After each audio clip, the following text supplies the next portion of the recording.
Ngayong masama ang panahon, itinigil muna ng Philippine Coast Guard ang paghahanap sa 4 na mangingisdang tagapagkasinan.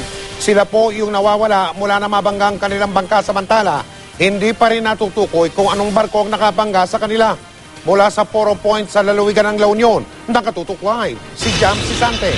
Jam? Yes, Mike, negatibo pa rin nga ang resulta ng paghahanap doon sa 4 na nawawalang mangingisda. At dahil masama na ang panahon dito, pansamantalang ititigil muna ng Philippine Coast Guard ang kanilang search and rescue operations.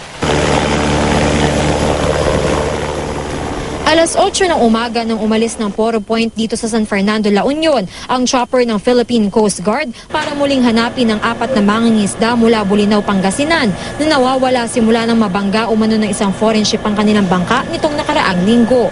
Matapos ang mahigit 5 oras na pagsuyod sa karagatan, wala pa rin sila natagpuan, liban sa lumulutang na styrofoam kanina at mga net naman kahapon. Just this morning, we have covered around 200 nautical miles of flight doing search operations, and as of yesterday, more than double yung nailipad namin. Yung expected na drift area nila, kung nasan sila dapat, nailipad na namin from yesterday until now. Unfortunately, wala sila doon. Negatibo din ang resulta ng paghahanap naman ng PCG tugboat. Ayon sa Coast Guard, pansamantala munang ititigil ang aerial survey. Kailangan na raw bumalik ng chopper sa Maynila para sa maintenance. Tigil din ang paghahanap sa laot dahil sa lakas ng hangin. There is an existing gale warning right now, and they have been experiencing big swells in the western portion of northern Luzon. So they will come back and secure first and temporarily stop the search.